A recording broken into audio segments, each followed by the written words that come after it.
ये एक magical fantasy drama comedy movie है। कहानी की शुरुआत में टिम को दिखाया जाता है जो बचपन के उन खूबसूरत पलों को सपने में देख रहा था। तभी वहां उसकी वाइफ पोली आ जाती है जो उदास लग रही थी।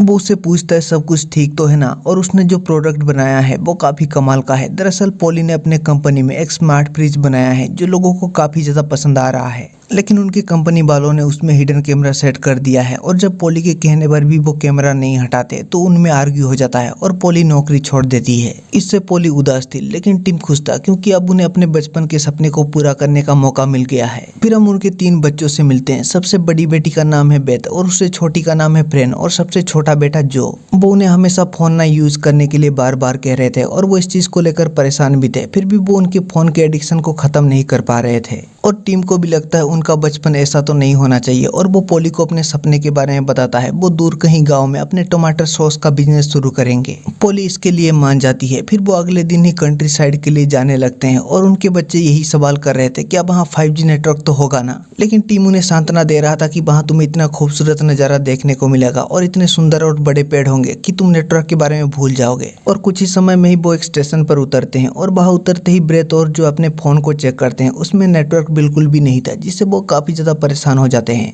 वहाँ टैक्सी भी नहीं था तो उन्हें पैदल ही सफर करना पड़ता है। फिर कुछ दूर जाने के बाद फ्रेंड को वहीं रोड साइड में एक पर्स गिरा हुआ मिलता है। वो जैसे ही उसे उठाती है कोई लड़की उसे छिपकर देख रही थी, शायद वो शर्मा रही थी और फ्रेंड ये बात समझ जाती है और अपने आंखों को बंद कर लेती है और वो लड़की उससे उस पर्स को ले जाता है। उसके बाद भी उनका सफर जारी रहता है और टीम उन्हें आश्वासन दे रहा था उसका बचपन उस जगह पर बीता है और देखना उन्हें भी काफी मजा आएगा। और कुछ ही समय में ही वो उनके पुराने घर में पहुंच जाते हैं जिसका काफी सालों से मेंटेनेंस नहीं हुआ था, जिस वजह से उसका हालत काफी ज्यादा खराब था। वो सभी उसके अंदर आते हैं। अंदर का हालत भी बिल्कुल सही नहीं था। वो सभी काफी ज्यादा परेशान थे कि वो कैसे वहां पर गुजारा करेंगे, लेकिन टीम उन्हें आश्वासन दे रहा था कि वो धीरे धीरे सब कुछ सही कर देगा। फिर वहाँ साफ सफाई करते ही उन्हें शाम हो जाता है और वो डिनर भी तैयार कर देते हैं और टीम गिटार बजाकर वहाँ का माहौल को यादगार बनाना चाहता था, लेकिन उनके बच्चे बिल्कुल भी खुश नहीं थे। उन्हें तो बस इंस्टाग्राम में रील्स स्क्रॉल करना था। फिर वो सभी एक एक करके सोने के लिए ऊपर चले जाते हैं। वहीं जब फ्रेंड सो रही थी तभी वहाँ पर सिल्की नाम की एक लड़की आती है और ये वही लड़की है जिसका पर्स फ्रेंड ने उसे वापस किया था। उसके साथ एंग्री पिक्सी नाम का एक काफी छोटा इंसान भी था और वो उसे फारवर्ड ट्री के पास उनसे मिलने के लिए इनविटेशन देते हैं। अगले सुबह टीम चीजों को सही करने में लगा हुआ था और जब फ्रेंड का आंख खुलता है तो उसे सिल्की का दिया हुआ वो लेटर मिलता है। उसमें लिखा था वो घर की नॉर्थ की तरफ आए और आगे आने पर बाकी का इंस्ट्रक्शन उसे मिलता रहेगा। वहीं टमाटर का खेती करने के लिए उन्होंने पड़ोसी से कुछ खाद मंगवाया होता है। तभी फ्रेंड तैयार होकर उस फारवर्ड ट्री की तरफ जाने लगती है। उसका डैड भी उसे देख खुश था। फिर फ्रेंड उस लेटर में लिखे गए इंस्ट्रक्शन के हिसाब से आगे बढ़ती रहती है और कुछ ही समय में वो वहाँ एक काफी बड़े ट्री के पास पहुंच जाती है। उस लेटर में जैसा बताया गया था फ्रेंड 3 बार आंख बंद करके आई बिलीव इन मैजिक कहती है। तभी अचानक से वहाँ जो पेड़ था वो नीचे झुक जाता है और फ्रेंड जैसे ही उस पेड़ से होकर गुजरती है, शॉकिंगली ये क्या, वो तो एक मैजिकल वर्ल्ड में पहुंच जाती है। वहाँ का नजारा काफी ज्यादा खूबसूरत था। तभी उसके लिए एक सीट नीचे आता है और वो जैसे ही उसमें बैठती है वो काफी तेजी से ऊपर जाने लगती है और एक काफी विशाल पेड़ का चढ़ाई करते हुए उसे वहाँ पर एंग्री पिक्सी दिखाई देता है जो उसी पेड़ में रहता है। फिर वो उस पेड़ के अंदर आ जाती है। वहाँ घर जैसा बना हुआ था और वहाँ उसे एक तस्वीर भी मिलता है जिसमें एक लड़का था और ये कौन है ये आपको आगे पता चलेगा। तभी मून फेस एक आदमी के साथ वहाँ आ जाता है और वो फ्रेंड को एक घुसपैठिया समझ लेते हैं, लेकिन तभी वहाँ पर सिल्की आ जाती है और वो जैसे ही फ्रेंड को देखती है वो उन्हें बताती है वो उसका दोस्त है और उसने उसे वहाँ पर बुलाया है। फिर वो उसे बाहर के नज़ारे दिखाते हैं जो काफी ज्यादा खूबसूरत था और उसे उनके पड़ोसी से भी मिलाते हैं जो उसी पेड़ में रहते हैं और फ्रेंड का उन सभी से ही दोस्ती हो जाता है। फिर वो लेडी एक व्हील को स्पिन करती है और बताती है अब लैंड ऑफ गुडीज का बारी है। दरअसल उस मैजिकल दुनिया में आसमान में हर दिन अलग अलग दुनिया आता है और वो उसका सफर करते हैं। फिर वो सभी वहाँ सीढ़ियाँ चढ़ने लगते हैं और काफी ऊपर बादलों में जाने लगते हैं और कुछ ही समय में ही वो सभी उस लैंड ऑफ गुडीज में पहुंच जाते हैं जो बादलों में तैर रहा था। वहाँ के लोग उनका स्वागत करते हैं। फिर वो सभी वहाँ खूब इंजॉय करते हैं और वहाँ उन्हें भर भर के खाने की चीज मिल रहा था और तरह तरह के स्वादिष्ट कैंडी मिल रहे थे जैसा कि फ्रेंड ने पहले कभी नहीं देखा था और वो खाने में भी काफी स्वादिष्ट थे। और ऐसे ही कुछ घंटों के बाद लैंड ऑफ गुडीज का वहां से जाने का वक्त हो जाता है तो वो सभी वहां से जाने लगते हैं और कुछ ही समय में ही वो वापस से उसी ट्री में पहुंच जाते हैं। फ्रेंड काफी ज्यादा खुश थी। उसने ऐसा कुछ पहले कभी एक्सपीरियंस नहीं किया था और अब उसके जाने का वक्त हो गया है तो वो उसे उस पेड़ में ही एक टनल से होकर नीचे भेजते हैं और कुछ ही समय में ही फ्रेंड उस मैजिकल ट्री के नीचे पहुंच जाती है। वहीं घर में उसके मॉम डैड फ्रेंड को हर जगह ढूंढते हैं लेकिन वो उन्हें कहीं नहीं मिलता तो वो सर्च पार्टी को फोन करने की कोशिश करते हैं, लेकिन वहाँ जो एक लैंड फोन था वो किसी भी काम का नहीं था, जिस वजह से ब्रेथ अपने डैड पर गुस्सा हो रही थी। ये सब उनका गलती है और उन्हें वापस लंदन लौट जाना चाहिए। लेकिन कुछ ही समय में ही फ्रेंड वहां पहुंच जाती है और उसे सही सलामत देख वो सभी काफी ज्यादा खुश थे। उसके बाद ऐसे ही वहां उनका दिन बीतने लगता है और टिम और पोली काफी मेहनत से फाइनली वहां एक ग्लास हाउस बना देते हैं जिसमें वो टमाटर का खेती करने वाले थे। फ्रेंड और जो भी काफी अच्छा वक्त बिता रहे थे, लेकिन ब्रेथ का मन अभी भी वहां नहीं लग रहा था।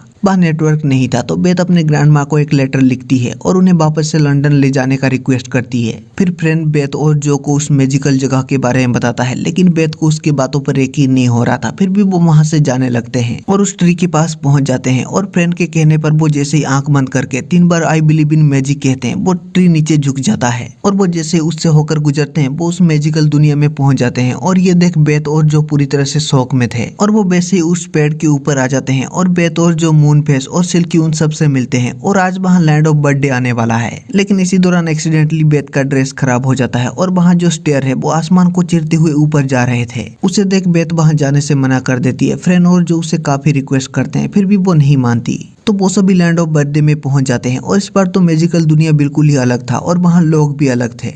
वो उनका स्वागत करते हैं। वहाँ हर तरह का केक था और उन्हें बर्थडे पर विश मांगने का मौका मिलता है और वो जैसे ही विश मांगते हैं शौकीनली सच में उनका विश फुलफिल हो रहा था। जो को वीडियो गेम काफी ज्यादा पसंद है और वो माइनक्राफ्ट का एक कैरेक्टर बनना चाहता था तो वो बन भी जाता है। और सिल्की एक पिक्सी बनना चाहती थी तो वो बन भी जाती है। वहीं जब नीचे वो लेडी बेथ को बताती है वहाँ कैसे हर दिन अलग अलग लैंड आते हैं और बर्थडे लैंड में वो अपना विश को पूरा कर सकते हैं, तो शायद बेथ को भी विश मांगना था। तो वो ऊपर जाने लगती है और वहाँ पहुंचकर वो विश मांगती है कि उसके डैड का टमाटर का खेती बर्बाद हो जाए ताकि वो सभी वापस से लंदन लौट जाए। फिर वो फ्रेंड और जो और सभी से मिलती है, लेकिन अब उन्हें वो विश अच्छा नहीं लग रहा था तो वो उसे अंडो करना चाहते थे। फिर वहाँ जो आदमी था वो उनकी विश को अंडो करने के लिए वो पिक्सी को हमेशा के लिए अपने पास रखना चाहता था। जब वो इसके लिए मना कर देते हैं तो सिल्की खुद को सेक्रीफाइस करने का बात करती है, क्योंकि उसके वजह से वो सभी इस मुसीबत में फंस गए हैं। और वो आदमी सिल्की को एक बक्से के अंदर कैद कर लेता है और वो अपने विश को वापस से लौटा देते हैं, जिससे वो सभी फिर से नॉर्मल हो जाते हैं। लेकिन तभी बेथ देखती है वो पिक्सी को किसी को बेचने वाला था तो वो उसे बचाने के लिए वहां पर आ जाती है और उससे झगड़ा करके वो सिल्की को बचाने की कोशिश करते हैं। इसी दौरान सिल्की उस कमरे में आकर अपने विश को लौटा देती है और वो भी फिर से नॉर्मल हो जाती है। फिर वो सभी वहां से भागने लगते हैं और सक्सेसफुली वो वापस से उस मैजिकल ट्री में पहुंच जाते हैं। फिर वो उन्हें कहते हैं उन्हें काफी वक्त हो गया है, उनके पेरेंट्स उन्हें ढूंढ रहे होंगे तो अब उन्हें वापस घर जाना चाहिए। और वो उस ट्री के टनल से होकर वापस से उस मैजिकल ट्री के नीचे आ पहुंचते हैं और घर की तरफ जाने लगते हैं। जब वो वहां पहुंचते हैं तो उनके घर के पास एक चॉपर खड़ा हुआ था। दरअसल बेथ की चिट्ठी की वजह से उनका ग्रैंड माँ वहां आ गई थी और वो उन्हें बुरा भला कह रही थी कि वो फेलियर हैं और उन्होंने यहाँ किस तरह का तमाशा खड़ा किया हुआ है और वो अपने बच्चों का भविष्य बिगाड़ रहे हैं। लेकिन तभी वहां पर बेथ, फ्रेंड और जो आ जाते हैं और वो अपने ग्रैंड माँ से मिलते हैं। और जब वो उन्हें पूछता है तो वो तीनों बताते हैं कि नहीं, वो वहां पर खुश हैं। और जब उनकी ग्रैंड माँ वहां से जाने का बात करती है तो वो कहते हैं कि वो कुछ ही दिनों में ही वापस लौट जाएंगे। तो उनकी ग्रैंड माँ इसके लिए मान जाती है और कहती है वो उस दिन वापस आएगी और देखेगी उनका टमाटर सॉस का बिजनेस कितना सक्सेसफुल हुआ है, नहीं तो वो उन्हें वापस से लंदन ले जाएगी। उसके बाद ऐसे ही दिन बीतने लगता है। टीम पोली और सभी बच्चे वहाँ चीजों को बेहतर करने के लिए कड़ी मेहनत कर रहे थे और बेथ का मन भी वहाँ लग गया था और वो भी उनका साथ दे रही थी। और ऐसे ही दिन बीतने लगता है और उनका टमाटर का खेती भी काफी अच्छा चल रहा था। टीम अपने बिजनेस को शुरू करने के लिए वो एक उत्सव रखता है जिसमें उसने वहाँ के लोगों को इन्वाइट किया था। लेकिन उस दिन सुबह को वो जैसे ही देखते हैं ये क्या, वहाँ जितने भी टमाटर थे वो सभी सड़ गए थे और उनमें कीड़े लग गए थे। लेकिन एक दिन पहले तो सब कुछ सही था, एक दिन में ही ये सब कैसे हो गया। और ये देख टीम और पोली पूरी तरह से टूट जाते हैं। फिर बेथ, फ्रेंड और जो को बताती है उसने ये विश मांगा था कि उसके डैड का टमाटर का बिजनेस खराब हो जाए ताकि वो सही वापस से लंदन जा सके, और उसने विश को रिटर्न नहीं किया था। और इस सब को ठीक करने के लिए वो उनका मदद मांगती है। फिर वो तीनों ही वहाँ से जाने लगते हैं और सिल्की और मून फेस को सब कुछ बताते हैं। लेकिन अब वो वापस से उसी दुनिया में नहीं जा सकते क्योंकि वो मैजिकल लैंड बदलते रहते हैं और उनके पास सिर्फ एक ही रास्ता है, लैंड ऑफ नो ऑयल। फिर वो सभी वहाँ पर आ जाते हैं जहाँ पर द ग्रेट नो ऑयल थे, जिन्हें सब कुछ पता था। द ग्रेट नो ऑल उनका प्रॉब्लम जानने के बाद वो उन्हें एक फ्लाइंग व्हीकल के बारे में बताते हैं जो उनके बेसमेंट में है और उन्हें लैंड ऑफ स्पेल में जाकर एक व्यापारी से मिलने को कहते हैं। फिर जो जिसने गेमिंग में फ्लाइंग व्हीकल को उड़ाया था वो उस फ्लाइंग व्हीकल को उड़ाता है और वो वहाँ से जाने लगते हैं और वो लैंड ऑफ स्पेल में पहुंच जाते हैं। वहाँ उन्हें एक व्यापारी मिलता है तो वो उससे अपने प्रॉब्लम के बारे में बताते हैं। तो वो व्यापारी भी उन्हें वो मैजिकल स्पेल देने के लिए मान जाता है। फिर वो वहाँ से वापस लौटने लगते हैं और कई घंटों के बाद उनका फ्लाइंग व्हीकल एक और लैंड में क्रैश कर जाता है जहाँ है डेव स्नैप नाम का एक टीचर थी जो सभी को पढ़ाती थी और वो उन सभी को ही पकड़ के उन्हें जबरदस्ती पढ़ाने लगती है। तो वो गलत काम करने की कोशिश करते हैं जिससे उन्हें सजा मिलेगा और उन्हें क्लास से बाहर भेज दिया जाएगा। और वैसा ही होता है, डेव स्नैप उन्हें गलत हरकत करने की वजह से उन सभी को एक एक करके वहां से भेज देता है। लेकिन डिटेंशन का मतलब वहां से छोड़ना नहीं था, वो उन सभी को एक कमरे में बंद कर लेते हैं। और इसी दौरान बातचीत करते हुए उन्हें पता चलता है टिम वहां वापस लौट आया है। तो मूनफेस ये जानकर काफी ज्यादा खुश हो जाता है और बताता है वो बचपन में कई बार फारवे ट्री में आ चुका है और फ्रेंड ने उस ट्री में जो मूनफेस के साथ एक लड़के को देखा था वो कोई और नहीं बल्कि उसका डैड था। फिर वो एक मैजिकल चीज का यूज करके वहां एक्सप्लोजन करके वहां से भागने में कामयाब रहते हैं, लेकिन उनका फ्लाइंग व्हीकल स्टार्ट नहीं हो पा रहा था। और ये बात जैसे ही डेव स्नैप को पता चलता है वो उन्हें रोकने के लिए आने लगती है, लेकिन तब तक वो वहां से जा रहे थे। फिर भी उनका फ्लाइंग व्हीकल ठीक से पिकअप नहीं ले पा रहा था और वो वहां से नीचे गिर जाते हैं।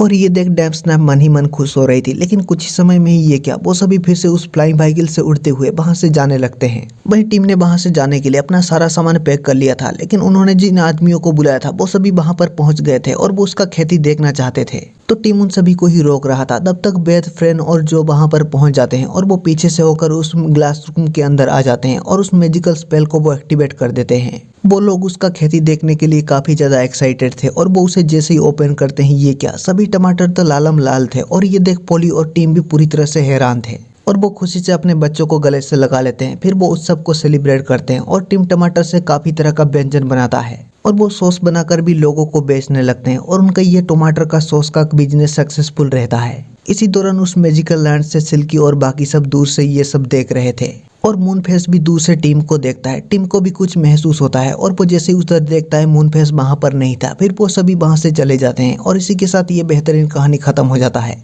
आपको ये एक्सप्लेनेशन कैसा लगा कमेंट सेक्शन में जरूर बताना and thank you so much.